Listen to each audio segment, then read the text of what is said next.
They say family is supposed to protect you. Mine taught me that silence can be just as violent as a fist. I'm Nina Caldwell, and for 3 years, I wore long sleeves in summer. I perfected the art of concealer. I learned which angles hid swelling best in photographs. But what I didn't know, what I couldn't have predicted, was that a single trip to the emergency room would unravel everything. The doctors did what my family refused to do. They looked, they documented, they believed me. This is the story of how medical photographs I never wanted taken became the evidence that saved my life. Before we jump back in, tell us where you're tuning in from, and if this story touches you, make sure you're subscribed, because tomorrow I've saved something extra special for you. The Caldwell family looked perfect on paper. My parents, Richard and Susan, lived in a pristine colonial house in Maplewood, New Jersey, with a manicured lawn that my father obsessed over every Saturday morning. My older brother, Derek, was finishing his MBA at Rutgers. My younger sister, Vanessa, had just made varsity cheerleading as a sophomore. We attended St. Catherine's Church every Sunday, where my mother volunteered for the charity auction committee and my father served as a deacon. I was 23 when this story really begins, though the foundations were laid years earlier. I'd graduated from Montclair State with a degree in graphic design and was working at a small marketing firm in Newark, barely making enough to cover my student loans. I still lived at home, sleeping in my childhood bedroom with its faded purple walls and participation ribbons from high school track meets I'd rather forget. That's where I met Garrett Mitchell. Garrett was 29, a construction supervisor with calloused hands and a smile that made me feel seen for the first time in my life. He'd come to our house to give my father an estimate on renovating the basement. I was working from home that day, hunched over my laptop at the kitchen table, when he walked in requesting a glass of water. "You designed these?" he asked, gesturing to the mock-up advertisements on my screen. That simple question opened a door I didn't know I was looking for. We started dating in secret at first, not because I was ashamed, but because my family had opinions about everything I did, what I wore, where I went, who I spent time with. My mother had a particular vision of who I should end up with.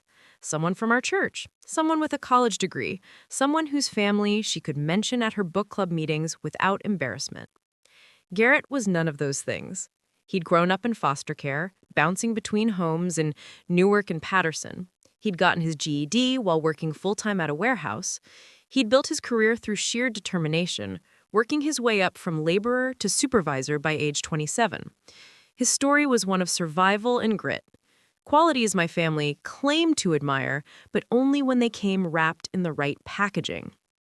The first time he met my parents was on a Sunday dinner I couldn't avoid. My mother had been asking about my schedule constantly, using that particular tone that meant she suspected I was hiding something. So, I brought him. The dinner lasted exactly 47 minutes before my father excused himself, and my mother began aggressively clearing plates that still had food on them. Derek barely looked up from his phone.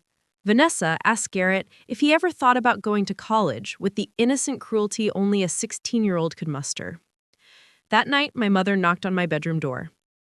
"Mina, sweetheart, can we talk?" She sat on the edge of my bed, her hands folded in her lap, her face arranged in an expression of gentle concern that I'd learned to distrust. "I just want to make sure you're thinking clearly. This Garrett seems nice, but you have to consider your future. What kind of life can someone like that provide? What kind of father would he be?" "We've been dating for 3 months, Mom. Nobody's talking about children." "I'm not trying to interfere," she said, which is what she always said when she was absolutely trying to interfere. "I just know you. You have a tender heart. You see the best in people. Sometimes that makes you vulnerable to what? To someone who treats me well?" Her expression shifted just slightly. A hardness entered her eyes. "Don't be dramatic, Nina. I'm your mother. I'm trying to protect you." But Garrett did treat me well. At least that's what I believed for the first 8 months. He remembered small things, that I preferred tea to coffee, that I hated the sound of styrofoam, that I'd always wanted to visit Portland but had never been on a plane. He texted me good morning before his 6 a.m. shifts. He listened when I complained about my insufferable boss, Martin, who took credit for my designs and blamed me for his mistakes. When he asked me to move in with him after 10 months of dating, I said yes without hesitation. My parents reacted exactly as I had expected. My father called it unwise and impulsive. My mother cried and said I was throwing my life away. Derek told me I was being stupid. Vanessa asked if she could have my room. I moved into Garrett's apartment in Bloomfield on a gray Saturday in March. It was a small one-bedroom on the second floor of a converted house, with creaky floors and a radiator that clanged at odd hours. But it was ours. For the first time in my life, I felt like I was making my own decisions. The first crack appeared 3 weeks later. I'd stayed late at work to finish a project Martin needed for a client presentation. When I finally got home around 9:30, Garrett was sitting on the couch in the dark, a beer bottle in his hand. "Long day?" I asked, flipping on the light. "Where were you?" Something in his tone made me pause. "At work. I texted you. You texted me at 7. It's 9:30. I told you I'd be late. Martin needed—" Martin. He said the name like it tasted bad. I laughed, confused. Because he's my boss and he's terrible? Garrett stood up, and I noticed the other empty bottles on the coffee table. 3 of them. "Is something going on with you and Martin?" "What? No, Garrett. He's 50 and married." "So? That doesn't mean anything." The absurdity of the accusation should have made me angry. Instead, I felt something cold settle in my stomach. I walked over to him, put my hand on his arm. "Hey, there's nothing going on, I promise. I was literally just working." Preparing and narrating this story took us a lot of time, so if you are enjoying it, subscribe to our channel. It means a lot to us. Now, back to the story. He searched my face, and whatever he saw there seemed to satisfy him. The tension left his shoulders. He pulled me into a hug. "I'm sorry," he murmured into my hair. I'm not used to this. Having someone who matters. I get in my head." I told myself it was sweet, that his jealousy meant he cared, that his childhood, all those foster homes, all that instability, had left him with abandonment issues I could help him heal. I told myself a lot of things that spring. The second crack was louder. I'd gone to my parents' house for Vanessa's 17th birthday dinner. Garrett had to work late, finishing a project in Edison. I told him I'd be home by 9. I walked through the door at 9:45 to find him pacing the living room. "My phone died," I explained, holding up the useless device. "I'm sorry, I should have left earlier." "You're always sorry." His voice was quiet, controlled. Somehow, that was worse than yelling. "You're always at your parents' house, always choosing them over me." "It was my sister's birthday." "And what about me, Nina? What about us?" "You're being ridiculous." The word had barely left my mouth when his hand shot out and grabbed my wrist.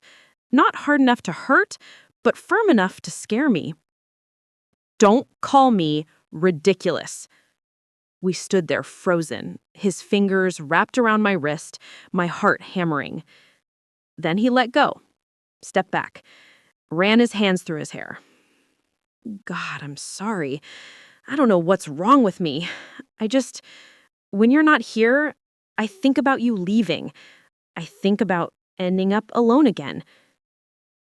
And there it was. The apology. The vulnerability. The explanation that made me the bad guy for being upset. I should have left that night. I should have called my parents, swallowed my pride, admitted they'd been right about him. But I didn't. Because leaving would mean admitting failure. It would mean hearing "I told you so" for the rest of my life. It would mean moving back into that purple bedroom, back under my mother's watchful eye, back into the suffocating grip of their expectations. So, I stayed. And I told myself it was a one-time thing, that we'd work through it, that love was supposed to be hard sometimes. By summer, the cracks had become chasms, and I was learning to walk carefully around the edges. Summer arrived with oppressive humidity that turned our apartment into a furnace. Garrett's construction projects multiplied as the weather improved, which meant longer hours and shorter tempers. I'd learned by then to read the signs, the set of his jaw when he came through the door, the way he'd toss his keys onto the counter instead of hanging them on the hook, the particular silence that meant I should make myself small. July brought a heat wave, and my promotion. Martin had finally retired, and the agency hired a new creative director named Lauren Huang, who actually recognized talent when she saw it. She promoted me to senior designer with a $12,000 raise. I was ecstatic. Garrett was not. 12,000, he said when I told him over celebratory takeout I'd ordered from the Italian place he liked. That's it? The joy deflated from my chest like a punctured balloon.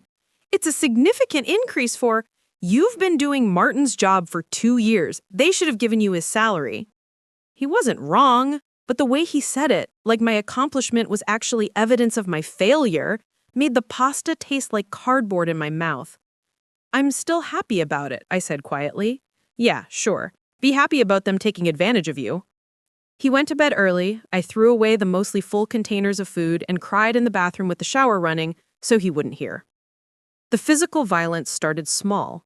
A shove during an argument about dishes I'd forgotten to wash, his hand gripping my shoulder hard enough to leave thumb-sized bruises when I suggested we spend less on beer and more on savings, a plate thrown past my head that shattered against the kitchen wall because I'd come home 15 minutes late from a work happy hour.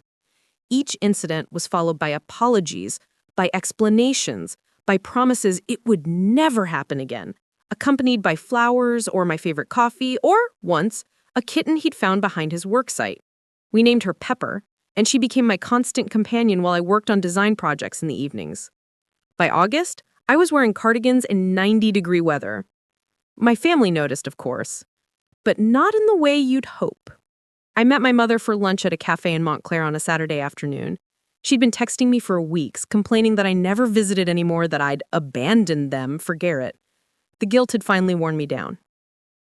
I wore a light blue cardigan over a sundress. My left forearm had a bruise the size of a tennis ball from where Garrett had grabbed me 3 days ago during a fight about whether I'd been flirting with the UPS delivery man, a 45-year-old grandfather named Steve who I'd spoken to for exactly 30 seconds. You must be swelting, my mother said as I sat down, eyeing my outfit with disapproval. The AC in here is aggressive, I lied. She ordered a salad and spent 20 minutes talking about Vanessa's college application process, Derek's new job at a consulting firm, and the wonderful young man from church she wanted to introduce me to, conveniently forgetting I was in a relationship. How are things with Garrett? She asked finally, the question delivered with the same enthusiasm she might reserve for asking about a dental procedure. Fine. She studied me over her iced tea. And for a moment I thought she would push. But she didn't. She changed the subject to the church fundraiser, and I sat there in my suffocating cardigan, screaming silently behind my smile. September brought a shift. Garrett got a major contract, a commercial development in Persephone that would take 6 months and meant significantly more money. He was thrilled, energized in a way I hadn't seen in months. For 2 blissful weeks, he was the man I'd fallen in love with. Gentle, attentive, present. I let myself believe we'd turned a corner. Then I got a Facebook message from a woman named Ashley Brennan. Hi, Nina. I know this is weird, but I saw you're dating Garrett Mitchell. I dated him about 4 years ago, and I just wanted to reach out woman to woman. Please be careful. He put me in the hospital twice. I have a protective order against him. If you need help, please reach out. I stared at the message for 20 minutes, my hand shaking. Then I deleted it. I told myself she was lying, that she was a crazy ex trying to cause problems, that Garrett would have told me if he had a violent history. I told myself all the things you tell yourself when the truth is too terrifying to accept. But I also created a private folder on my phone, and I started taking pictures. Not of him, of me. The first photo was of my ribs, mottled purple and yellow from where he'd shoved me into the kitchen counter during an argument about me spending too much time on a work project. The second was my wrist, ringed with finger-shaped bruises.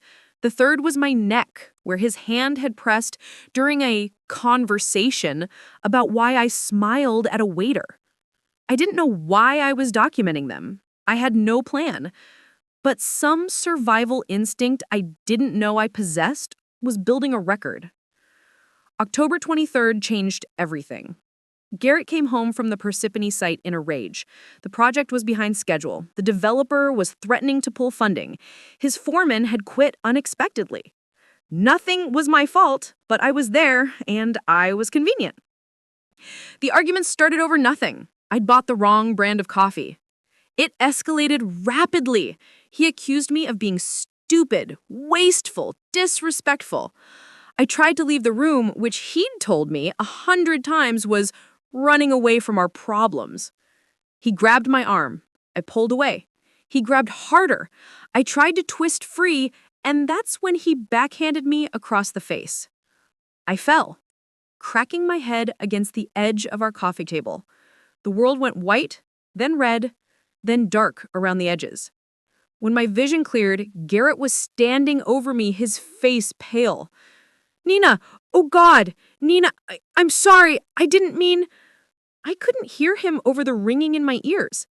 I touched my face, and my hand came away bloody. The room tilted. "You need to go to the hospital," he said, his voice distant. "You're bleeding a lot." "No, no hospital." "Nina, your head! I said no!" Because hospitals meant questions, meant records, meant my family finding out, meant everything I'd been holding together falling apart. I locked myself in the bathroom, cleaned the wound with shaking hands, butterfly bandaged it closed, while Pepper meowed anxiously outside the door, swallowed 4 ibuprofen, and told myself I'd be fine. By morning, my face was unrecognizable. My left eye was swollen shut, ringed in deep purple. The cut on my temple had bled through the bandage. My jaw was so swollen I couldn't fully open my mouth. I called in sick to work. Garrett left early, mumbling apologies, leaving $300 on the kitchen counter like blood money. I sat on the couch with Pepper purring in my lap and finally admitted to myself what I'd known for months. I was trapped in a relationship with a man who was going to kill me. The only question was whether I'd find the courage to leave before he got the chance. I wore sunglasses indoors for a week. At the grocery store, at the pharmacy where I bought more concealer than any human should need, even in the dim lighting of our apartment. The bruising was too severe to hide completely, so I did what any desperate person does. I lied. When Lauren video called to check on me during my sick days, I angled the camera carefully and blamed a car accident. A fender bender in a parking lot, nothing serious, just some whiplash and bruising. She expressed concern, told me to take all the time I needed, and I hated myself for how easily the deception came. Garrett transformed into a model boyfriend. He took a week off work, citing a family emergency. He cooked meals I could eat through my wired-shut jaw, soups, smoothies, mashed potatoes. He changed my bandages with trembling hands. He cried, actually cried, while apologizing for the 100th time. "I'm going to get help," he promised on day 3 of his redemption tour. "I'll find a therapist. I'll do anger management. Whatever it takes, Nina. I can't lose you." And God help me, I wanted to believe him. The human mind does extraordinary gymnastics when faced with unbearable truth. It creates narratives that make survival possible. I told myself this was rock bottom, that we could only go up from here. I told myself that his remorse was genuine, that people could change, that my love could heal him. I told myself that leaving would be harder than staying. By November, my face had healed enough to return to work. The cut on my temple left a small scar that I covered with foundation and strategically styled hair. My coworkers pretended to believe my car accident story, though I caught Lauren watching me sometimes with an expression I couldn't quite read. Garrett enrolled in an anger management course at a community center in East Orange. He went every Tuesday evening for 8 weeks and came home each time with handouts about identifying triggers and healthy communication strategies. He'd practice his breathing exercises in front of me, counting to 10 before responding when he felt frustrated. For a while, it worked. Or seemed to. The volcanic eruptions became simmering tensions. He still controlled where I went and who I spoke to, still checked my phone when he thought I was sleeping, still made comments about my weight and my clothes and how much time I spent on work, but he didn't hit me. I mistook the absence of violence for safety. Thanksgiving was a minefield I couldn't avoid. My mother had been calling relentlessly, guilt-tripping me about missing family holidays, about being a stranger to them. She played her favorite card, telling me how much I was hurting my father, how disappointed he was that I'd chosen Garrett over my own family. I finally agreed to come for Thanksgiving dinner. Garrett was working a rush job in Princeton and couldn't join me, which was somehow both a relief and a source of anxiety. Relief because I wouldn't have to manage his mood and my family simultaneously. Anxiety because I knew the interrogation was coming. I arrived at the Maplewood house at 2 p.m. on Thanksgiving Day wearing a turtleneck sweater and my most convincing smile. The house smelled like roasted turkey and my mother's famous apple pie, scents that should have been comforting but instead made my stomach clench. Derek was there with his new girlfriend, Amanda, a corporate lawyer who fit seamlessly into my mother's vision of appropriate company. Vanessa had brought her boyfriend Tyler, a senior at Seton Hall who planned to go to medical school. They were golden, acceptable, proof that the Caldwell children could make good choices. And then there was me. Dinner was excruciating. My mother asked pointed questions about work, about my living situation, about when Garrett might make an honest woman of me, a phrase that made my skin crawl. My father barely spoke to me, his disappointment a tangible presence at the table. "You look thin, Nina," my mother observed, passing the mashed potatoes I wouldn't eat. "Are you eating enough?" "I'm fine, Mom." "Are you, though?" Derek interjected, emboldened by wine. "You look like hell, honestly. When's the last time you saw a doctor?" "I see a doctor regularly." A lie. I avoided doctors for the same reason I avoided mirrors. I didn't want to confront what I'd see. "Well, you should get a full checkup," my mother insisted. "You never know what underlying conditions you might have. Stress can manifest in so many ways." The conversation moved on, but I felt Vanessa watching me. She had always been the observant one, the sister who noticed when I was upset, even when I tried to hide it. After dinner, she cornered me in the kitchen while I was helping clean up. "Lena, can I ask you something?" "Sure." "Are you okay? Like, really okay?" The question was so simple, so sincere that I almost broke. Almost told her everything. But Derek walked in looking for leftover pie, and the moment evaporated. "I'm fine, Nessa. Just tired from work." She didn't look convinced, but she dropped it. I left my parents' house at 7 p.m. with a container of leftovers I'd throw away untouched and a headache that felt like an ice pick behind my eyes. I texted Garrett that I was heading home, a required check-in he'd demanded before I left. His response came immediately. "Good, don't make any stops." December descended on New Jersey with the kind of cold that seeps into your bones. Garrett's Persephone project was hemorrhaging money and time. The developer was threatening lawsuits. His stress levels climbed, and with them, the tension in our apartment became suffocating. The anger management techniques lasted until December 10th. I was working late on a campaign for a new client, a craft brewery in Hoboken that wanted edgy, artistic branding. I was excited about the project, proud of the concepts I'd developed. I made the mistake of telling Garrett about it over dinner. "So, you're going to be spending a lot of time in Hoboken?" he asked, his voice carefully neutral. "Just for the initial client meetings. Most of the work I can do from home or the office. Hoboken has a lot of bars. It's a brewery client, so yes, there are bars involved. And you'll be going to these bars for meetings." I set down my fork. "Garrett, they're work meetings, professional meetings, with men. The client team is 3 people, 2 men and a woman. It's business. He stood abruptly, his chair scraping against the floor. Right, business. Like all those late nights at the office are business. I don't have late nights at the office. I'm always home by 6:30. You're always making excuses to be around other men.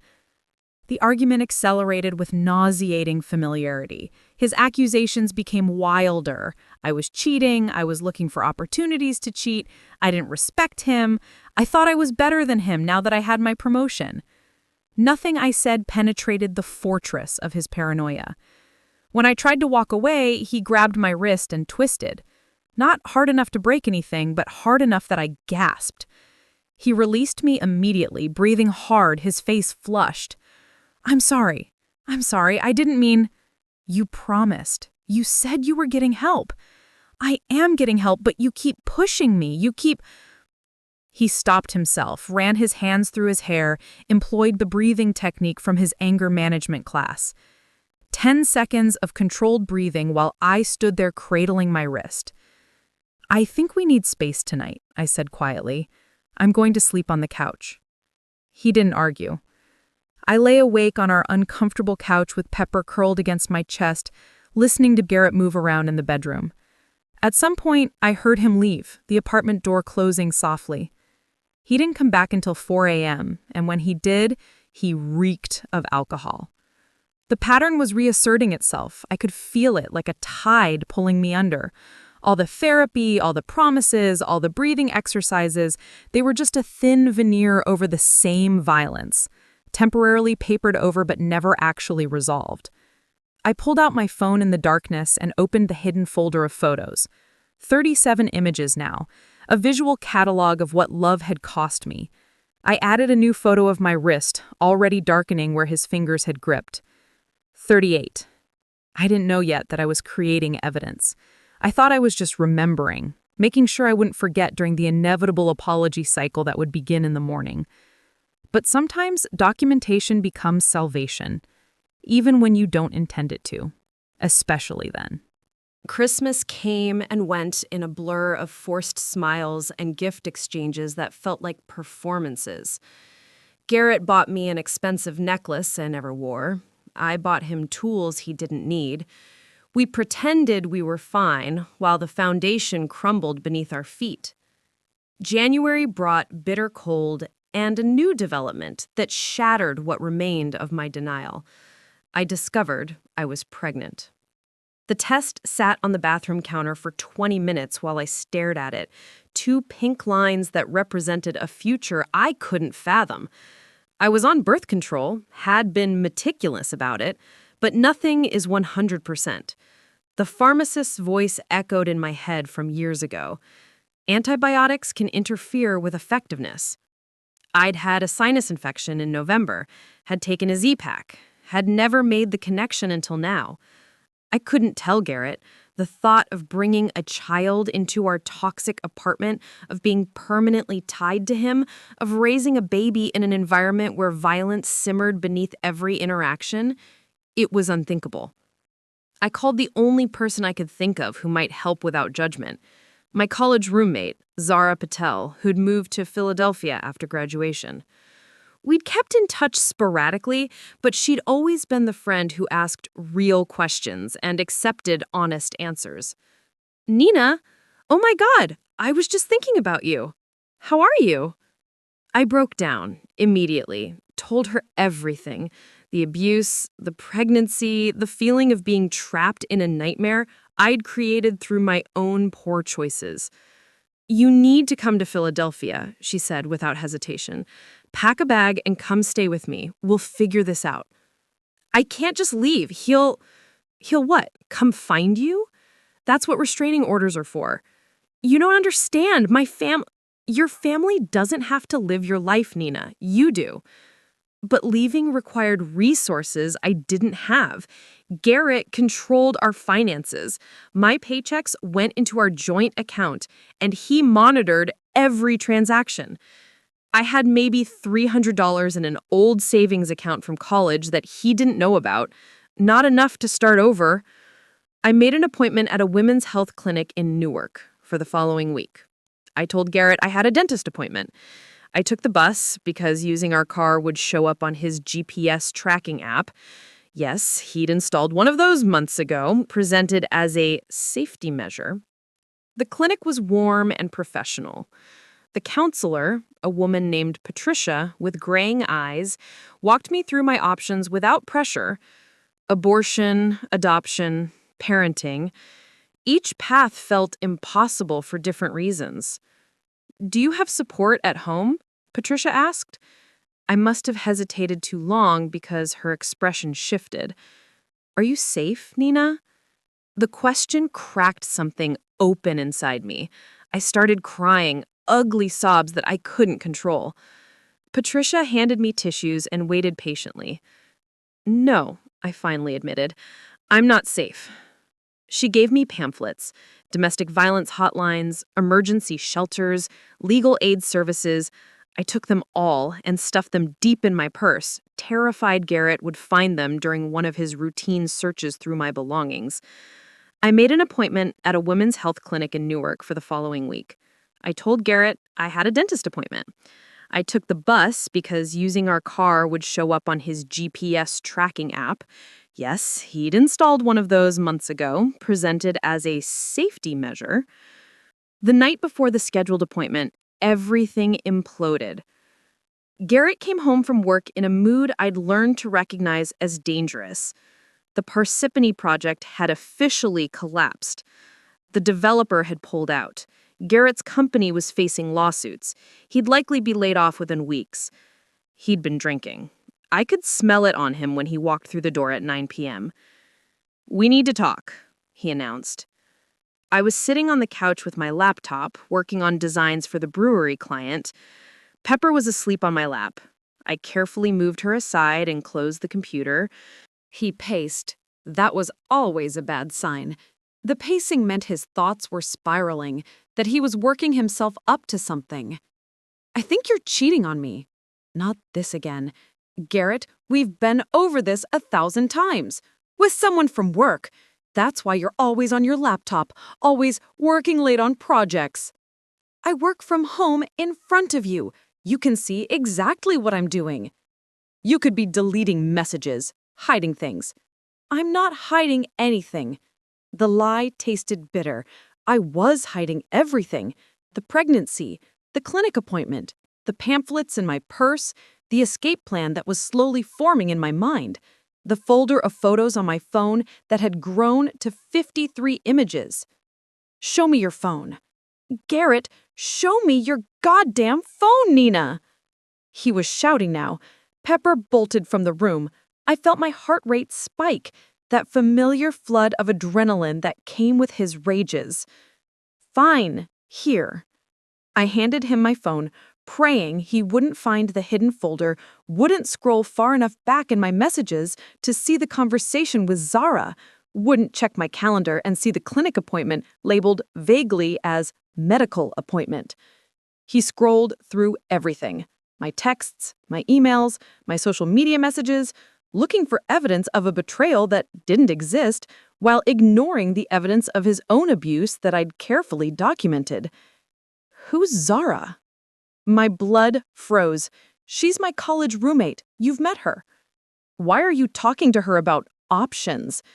He'd found the message, the one where I'd told her I needed to discuss options. I'd been deliberately vague, but the vagueness itself was damning.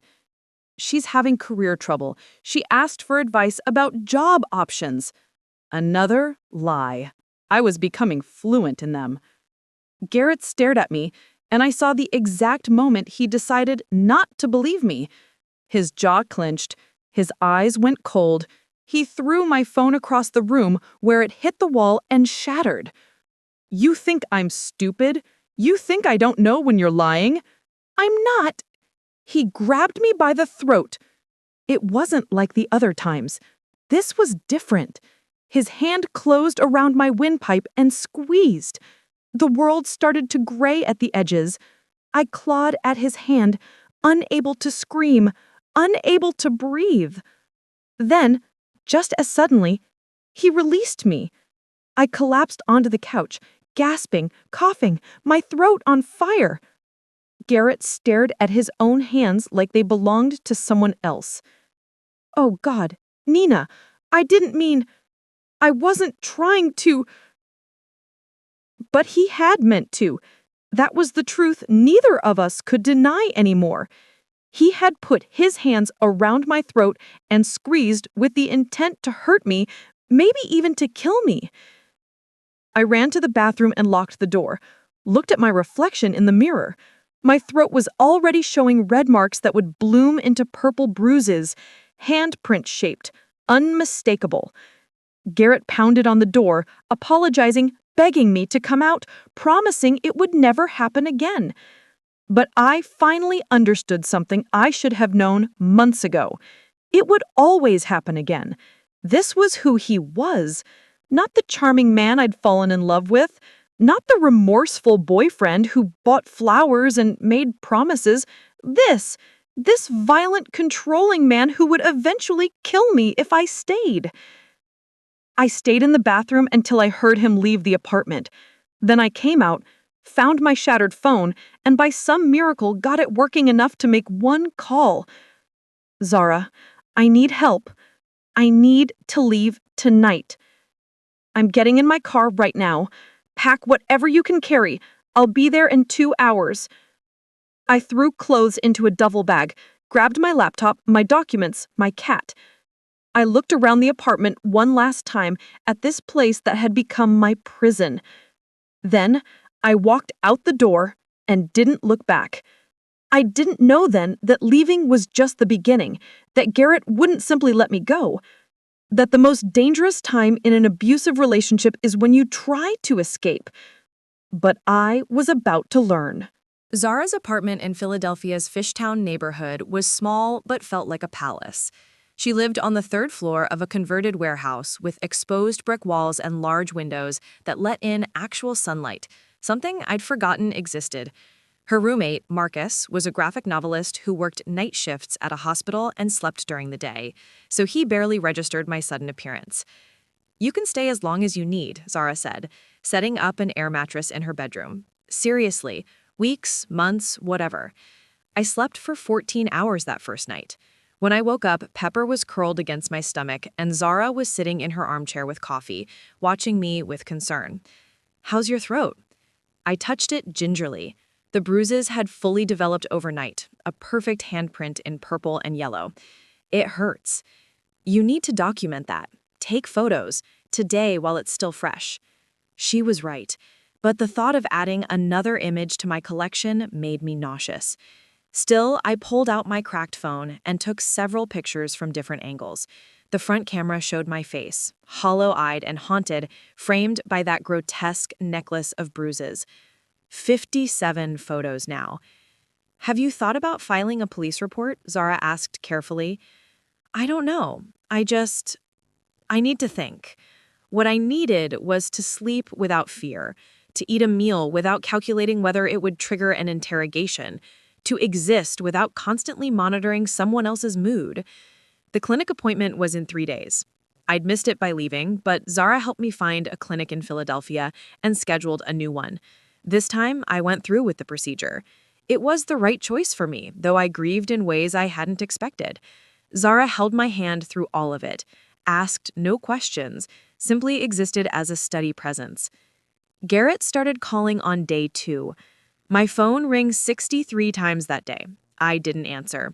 He left voicemails that progressed through predictable stages: confusion, anger, bargaining, desperation.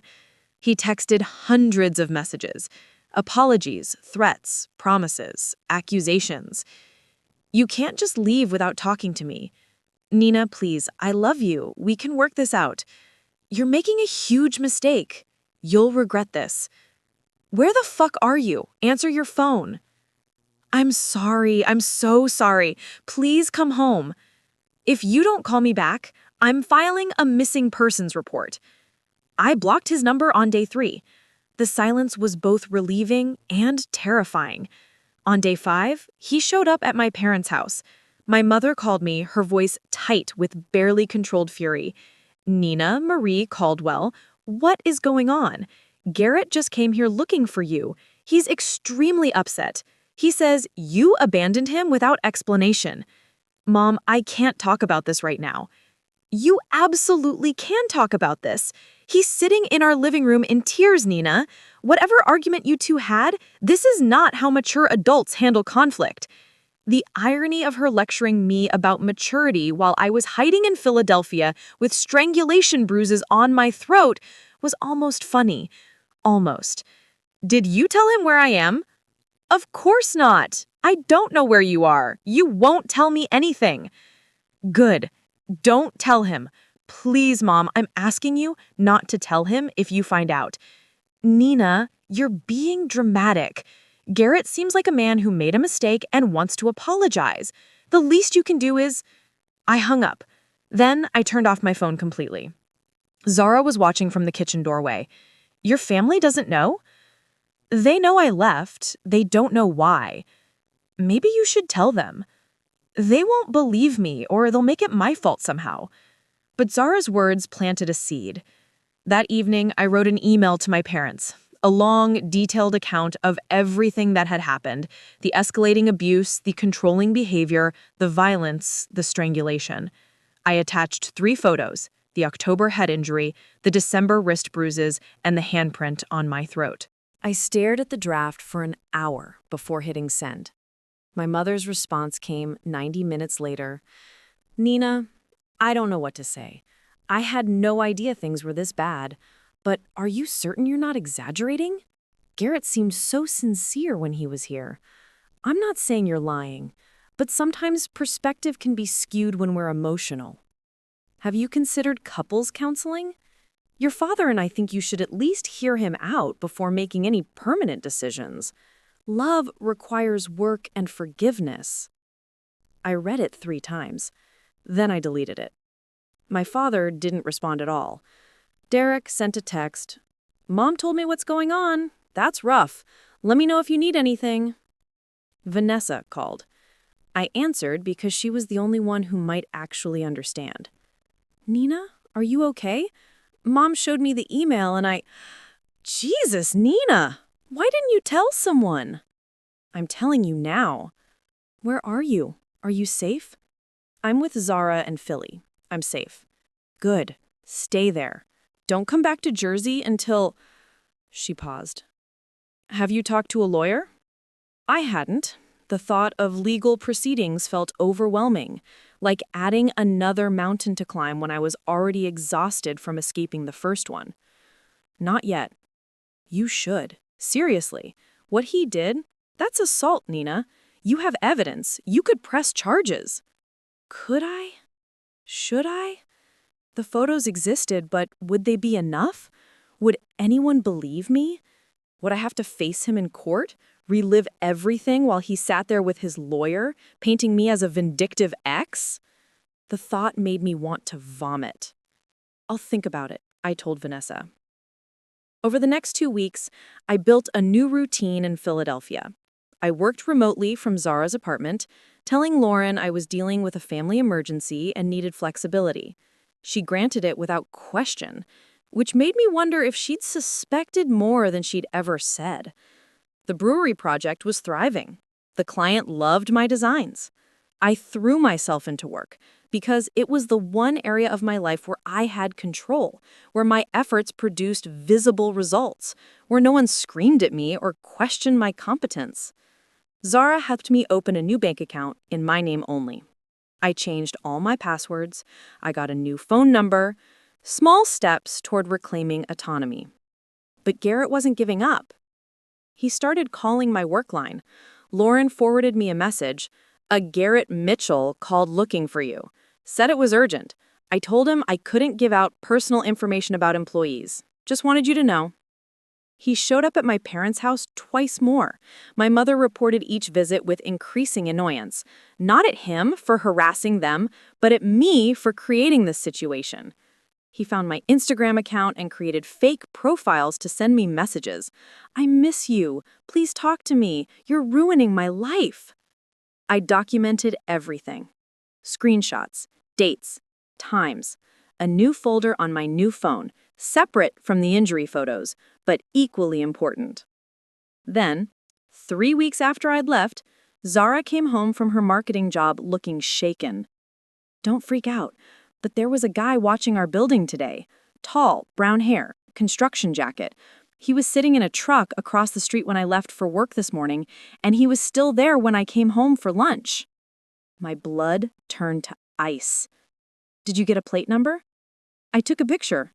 She showed me her phone. It was Garrett's truck. New Jersey plates I'd memorized long ago. He'd found me. We need to call the police, Zara said firmly. And tell them what? My ex-boyfriend is parked on a public street?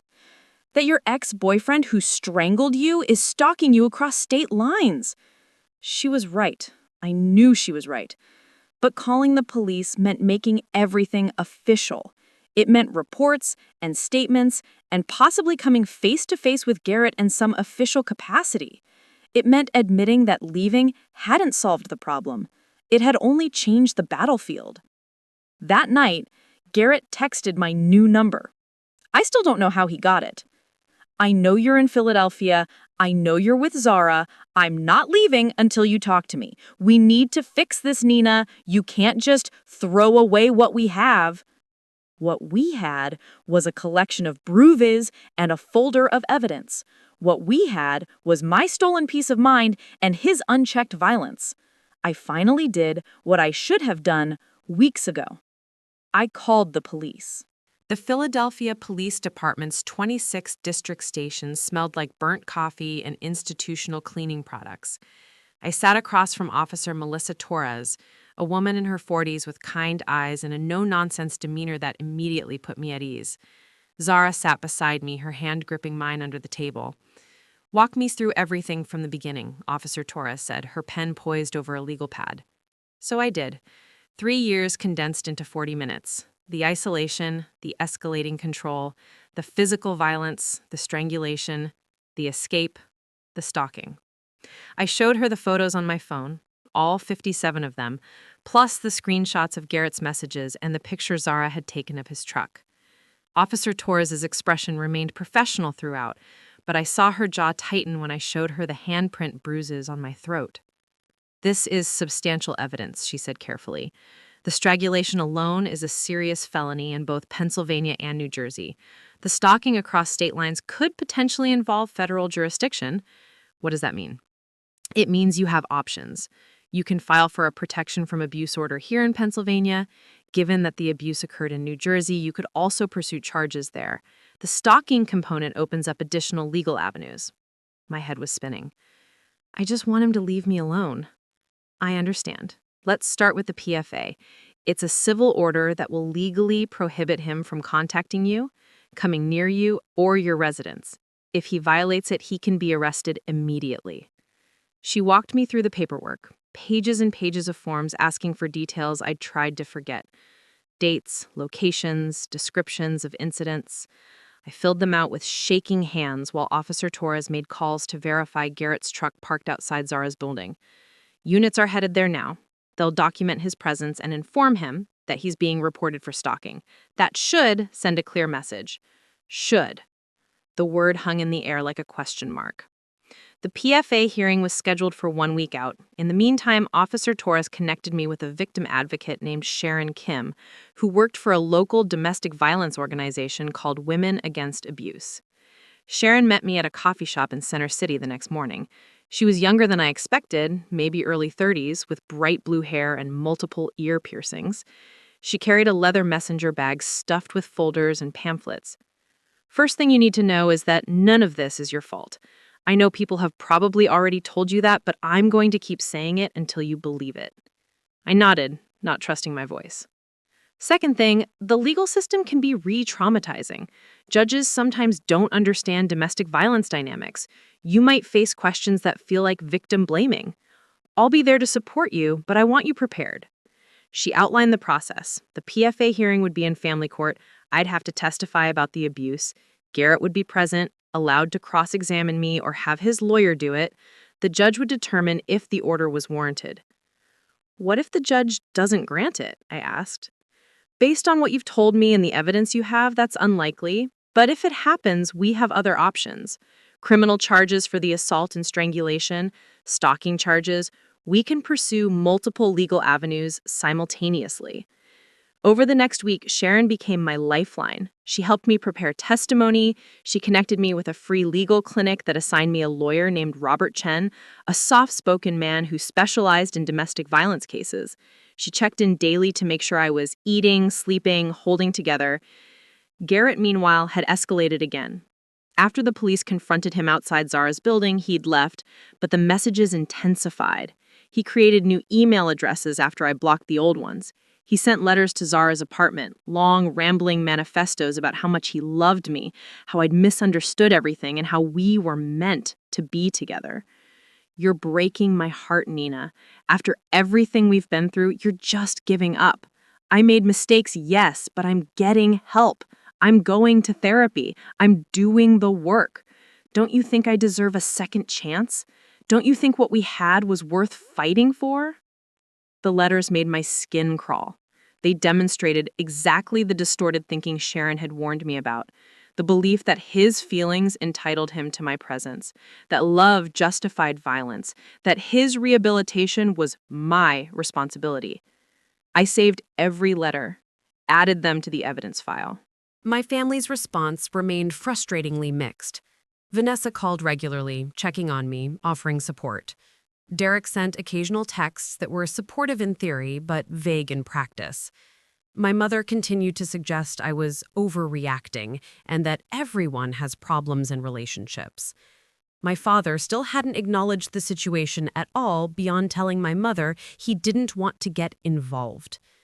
Their invalidation hurt more than I wanted to admit, but I was learning to separate their failure to protect me from my own worth.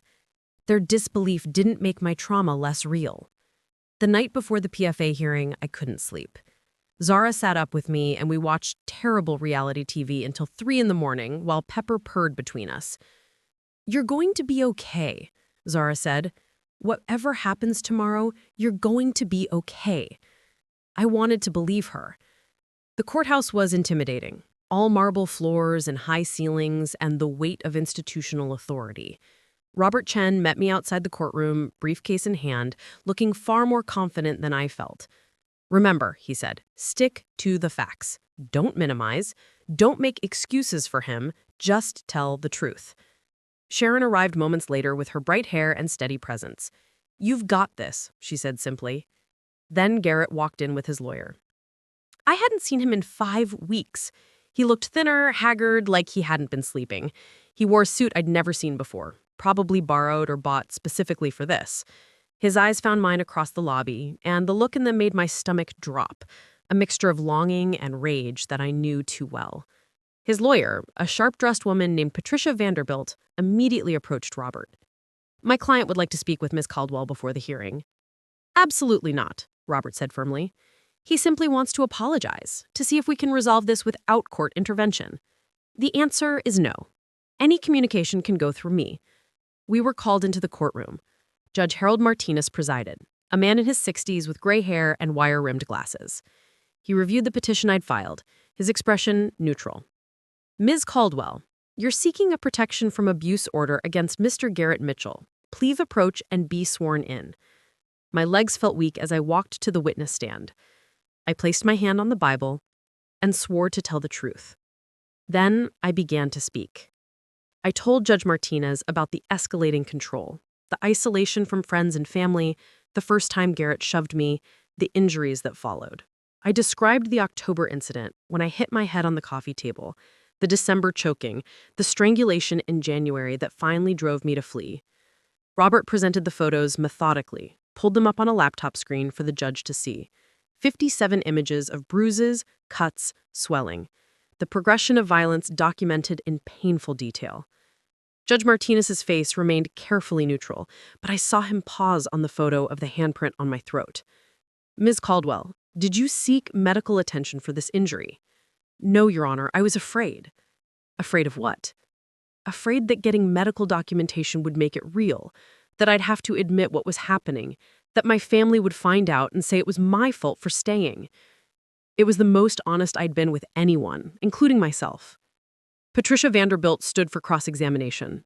Her questions were pointed, designed to poke holes in my credibility. Isn't it true you never filed a police report until 5 weeks after you left Mr. Mitchell? Yes.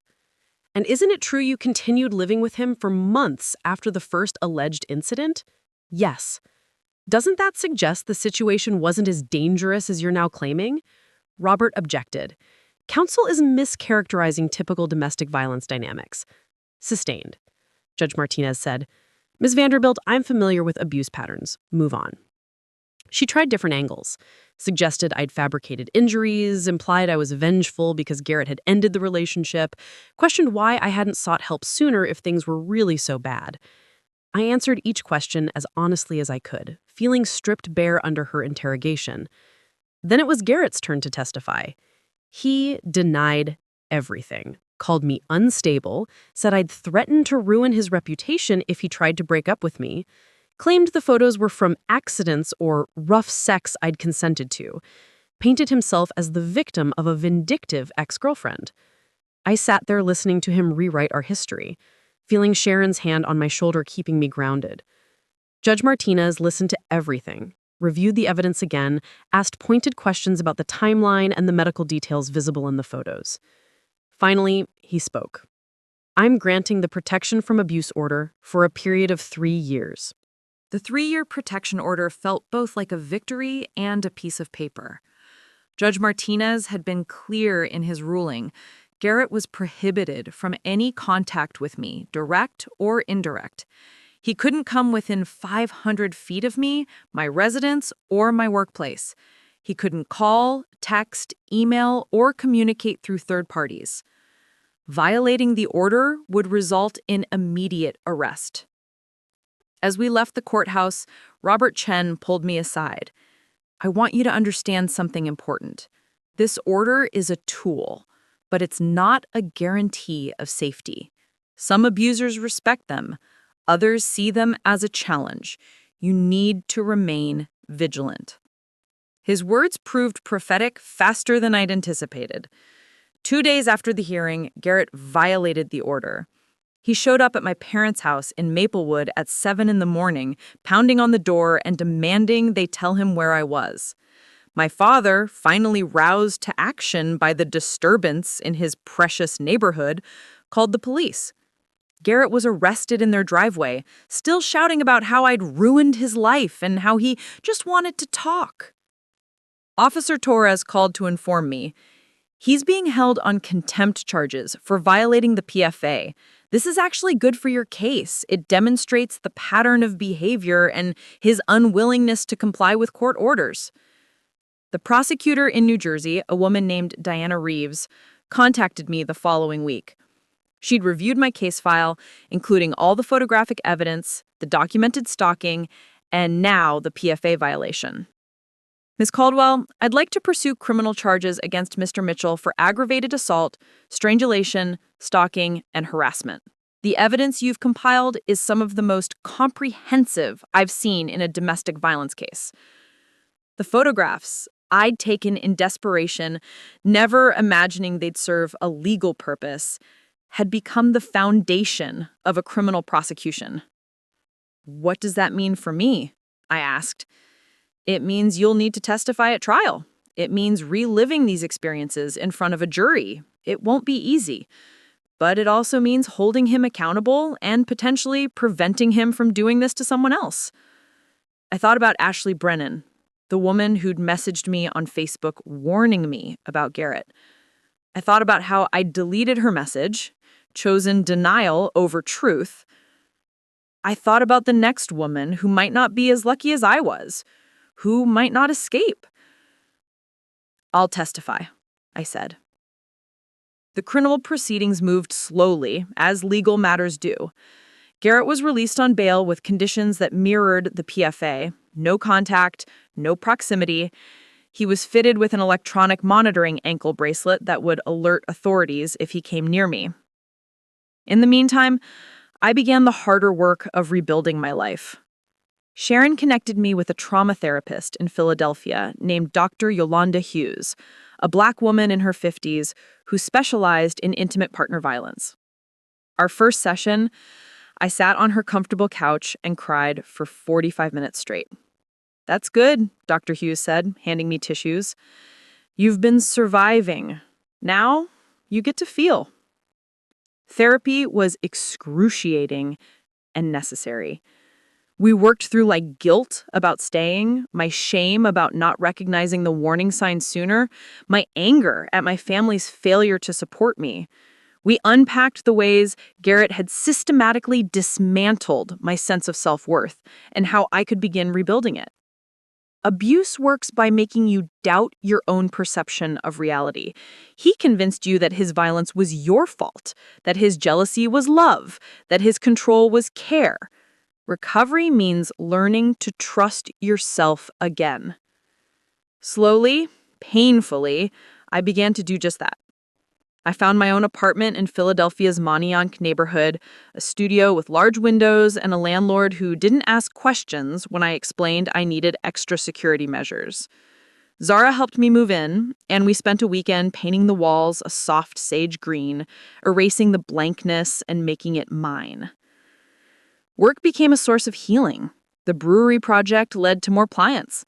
Lauren promoted me to art director, a role that came with creative autonomy and a salary that made me financially independent for the first time in my life. I was good at my job, I realized. I'd always been good at it. Garrett's constant undermining had just made me forget. My relationship with my family remained complicated. Vanessa visited me in Philadelphia twice, bringing care packages and sisterly support. We grew closer through the ordeal, bonding over shared frustrations with our parents' emotional unavailability. Derek sent money when the legal fees mounted, which was his way of helping without having to engage emotionally. I accepted it pragmatically. My mother and father never apologized for doubting me. They never acknowledged their role in making me feel I couldn't come to them for help.